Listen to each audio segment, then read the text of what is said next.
Tuan Yang Di-Pertua atas peluang yang diberikan. Tuan Yang Di-Pertua, saya turut menyokong usul Yang Berhormat Titi Wangsa menjunjung kasih titah ucapan perasmian Parlimen Diraja yang bagi saya merupakan suatu inspirasi yang harus memandu hala tuju dan kerangka membina negara kerajaan perpaduan kita yang diilhamkan oleh Yang di-Pertuan Agong. Tuanku telah menggariskan pembentukan sebuah kerajaan yang stabil dan utuh yang menerima sokongan majoriti pengundi rakyat. Parti-parti komponen kerajaan perpaduan telah memenuhi hasrat murni tuanku dengan merangkumi sokongan undi popular sebanyak 70% ataupun 148 ahli parlimen daripada 222 kerusi parlimen atau majoriti 2/3.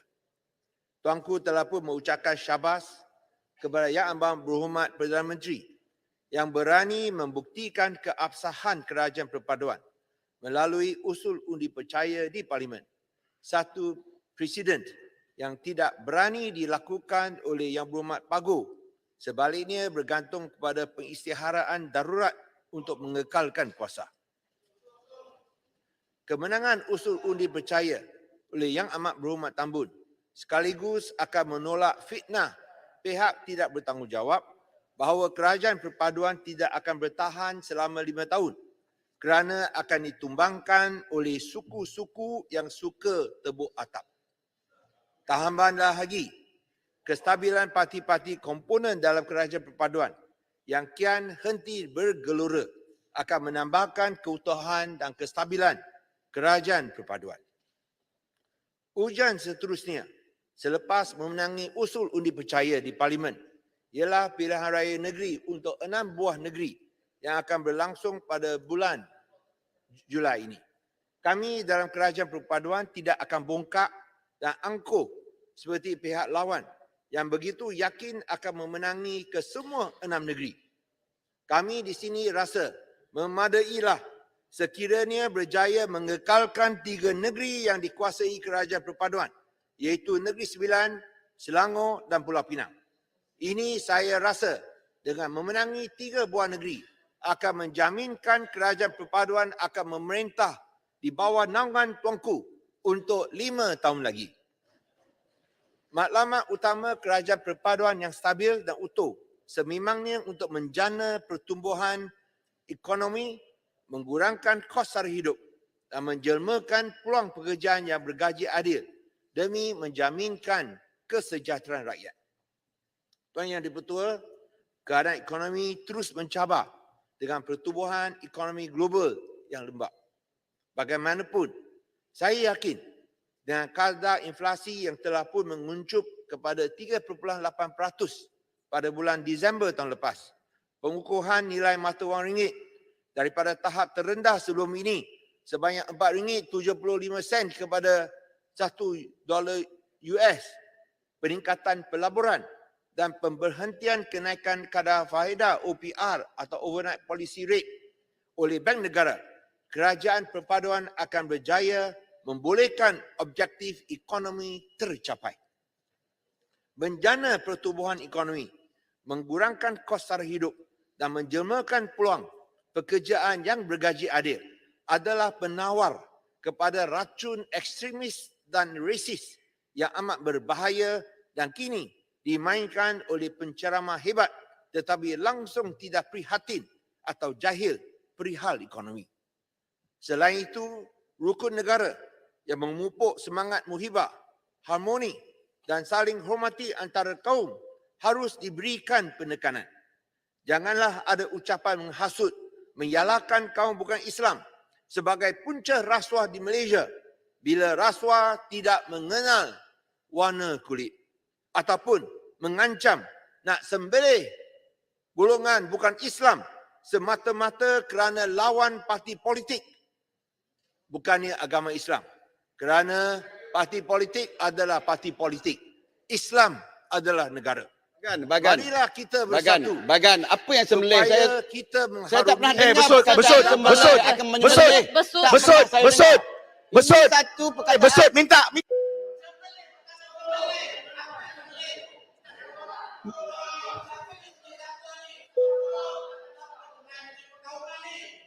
Sila duduk. Besut, sila duduk.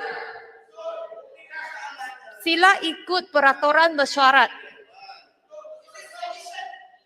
Sila duduk.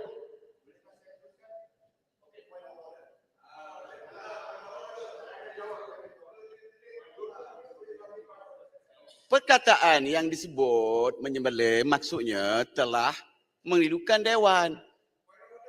Poin apa? 36. 6. Menghidukan dewan. Menghidukan dewan. Sabar. Perkataan menghidukan dewan. Ini saya rasa nak membazir. Duduklah besut, duduklah besut. Besut, duduklah. Sila duduk semua. Saya jemput Yang Berhormat Bagan terus. Peraturan Dewan 36(4). Ucapan oleh salah seorang penyokong parti lawan, di mana dalam satu ucapan beliau menyebutkan nak bersembelih kafe Habib. 36. Saya rasa itu yang saya rujuk. Dan Peraturan saya Dewan harap 36/12. bahawa pihak polis 36/12 yang sewajarnya. Ini Semua peraturan pihak Dewan telah ni, Yang Ketua. menarik balik ucapannya. Yang Ketua. Dan Yang ini Berhormat semua terpapar. Ini peraturan Semua ada Dewan. bukti. So saya cakap 36/12. ucapan sedemikian tidak sebenarnya berlaku. Yang Berhormat Bagan, Ya. tunggu sekejap. 36/12. Sila baca. Okey, mana-mana ahli yang mengeluarkan kenyataan yang mengelirukan dewan adalah disifatkan menghina majlis dan ahli itu boleh dirujuk kepada jawatan kuasa hak dan kebebasan bagi kesalahan itu. Maksudnya dia telah menyatakan akan ada penyembelihan. Maksudnya kepada siapa? Siapa kepada siapa? Menyebut seolah-olah macam orang Islam akan menyembelih orang bukan Islam. Ini mengelirukan dewan. Ya. Apa benda yang betul? Semua dah tengok video tu lah. Apa maksud nak sembelih ni? Semua Tak dah ada tengok. perkataan Semua dah sembelih. tengok video lah. Kita tak pernah. Video tu betul lah. Semua tengok lah. Apa-apa kaum lain sebagainya. Kita hidup dengan cara aman dan damai. Besut pura-pura. Pura-pura tak tengok. Pura-pura. Perkataan tak ada, perkataan Pura-pura. menyembelih punya. Besut pura-pura. Tunjukkan bukti kalau ada. Tapi setakat ini memang menirukan dewan. Terima kasih. Ya. Memang Ambil, ada silakan. memang Kuasa. ada bukti video di mana laporan polis pun dah dibuat, dan saya harap polis boleh ambil tindakan ke atas ucapan seperti ini yang amat bahaya kerana hasut nak sembelih kafe Habib. Saya rasa Wan Bunga pun tahu apa maksud kafe Habib. Saya nak teruskan. So Maksud oleh itu, kafir marilah faham. Harbi dengan zimmi lain. Dah sudah lah tu. Dua benda yang Duduk berbeza. lah. Harbi ni kalau dia perang kita, kita perang balik. Kalau zimmi, kita tak boleh nak perang. Yalah, kita Kena rujuk faham. pada video. Harbi dengan zimmi lain. Ini Okey, baiklah. Sila duduk besut. Jangan baja masa. Terima kasih. Yang Berhormat Bagan, teruskan. Janganlah cuba mempertahankan mereka nak sembelih bukan Islam. Marilah kita bersatu. Marilah kita bersatu supaya kita mengharungi cabaran bersama. Barulah kita dapat menikmati hasil ini bersama. Jangan salahkan hanya bukan Islam menjadi punca rasuah. Itu tidak betul. Ataupun seperti yang saya sebut tadi, nak sembelih hanya kerana perbezaan politik. Saya rasa itu tidak harus berlaku. Rakyat Malaysia Puan masih lagi mengulangi menyokong perkataan yang usaha sama kerajaan yang mengeridukan untuk dewan. membasmi rasuah dan ketirisan. Ini masalah kewangan. puan. Saya harap kerajaan Puan boleh ini segerakan tolong kertas bagi putih dia tarik berkaitan balik dan pembelian dan pengendalian Direktur minta tarik balik. masalah yang Perkataan ditimbulkan display. puan. yang kononnya Direktur minta tarik balik tidak perkataan ada yang display tadi. Membuat kenyataan yang begini berbilion ringgit tanpa Satu tender kesalahan. terbuka, projek terbakar manjir. Tarik balik dulu. Bayar. dia tarik balik.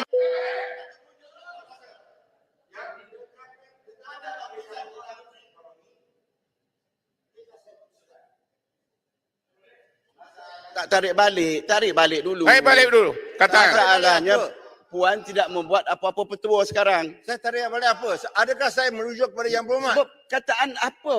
Adakah saya merujuk kepada Yang Berhormat? Tak merujuk tapi perkataan mengilukan Yang Dewan. Berhormat Statement bukanlah orang-orang seorang Islam utama. nak Bacalah membunuh peraturan bersyarat. ataupun menyembelih. Kalau ada orang itu kafir, ucapan sedemikian, dia tidak biarlah kata tidak. orang Besok ni tak faham bahasa Melayu lah agaknya. Maksud kafir Arabi faham tak?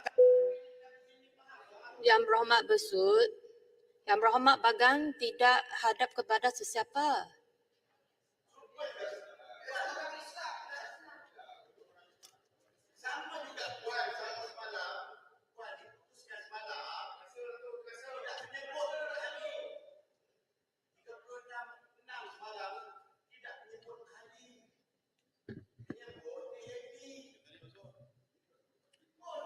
Saya Besut sebab menyebut ada siapa? video. Besut sebab Bagan. ada video. Ucapan tu ada video. Bagan. Tengoklah video tu. Bagan rujuk pada video tu. Ucapan tu ada.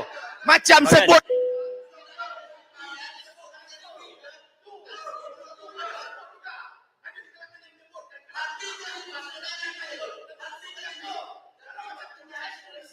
Hulu Langat sila duduk, Besut sila duduk.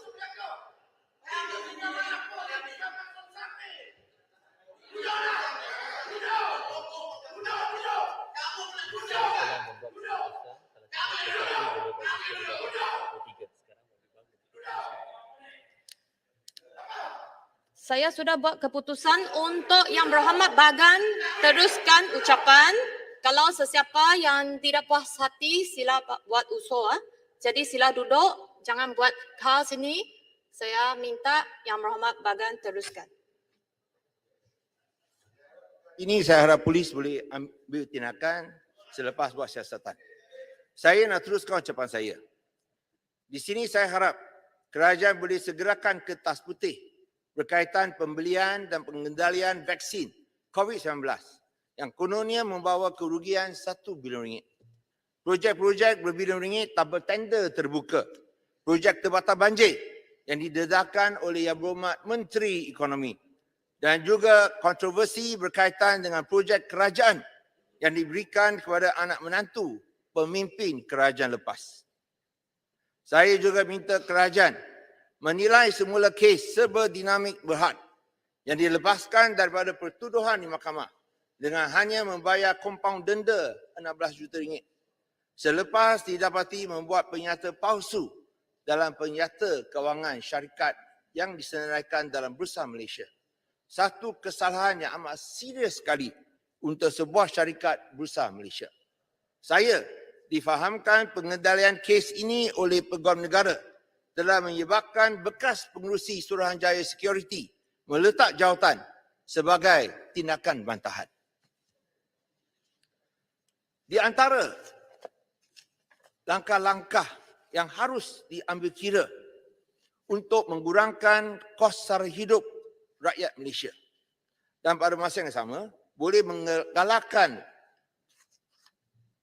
ekonomi digital ialah membasmi cukai jualan sebanyak 10% ke atas semua penjualan online untuk barangan yang bernilai rendah atau low value goods LVG yang kurang daripada RM500.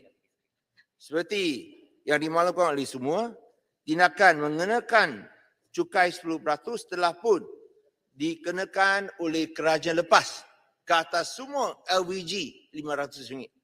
Pada masa itu, kami rasa bahawa adalah tidak munasabah bahawa pembeli-pembeli untuk barangan yang bernilai rendah kurang daripada RM500 tidak harus dikenakan cukai 10%, tapi juga terus dikenakan oleh kerajaan lepas. Saya harap bahawa cukai online sebanyak 10% ini boleh ditangguhkan sekurang-kurangnya sehingga ekonomi berpulih dan bukan sahaja untuk barangan dari luar negara saja, tetapi pembasmian cukai 10% ini harus juga merangkumi semua LVG atau low value goods, barangan bernilai rendah kurang daripada RM500 sama ada pembelian dibuat daripada luar negara ataupun secara domestik dalam negara.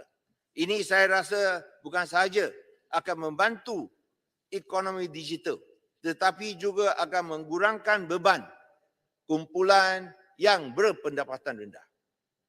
Saya juga ingin menarik perhatian tentang perlunya kerajaan melanjutkan PKPP, Program Khas Perkhidmatan Pendapatan, di mana yang bawa pendapatan daripada luar negara, puncanya daripada luar negara. Pengecualian yang diberikan sebelum ini telah pun ditarik balik. Bagan. Dalam keadaan di mana saya habis ayat ini saja. Habis sekejap.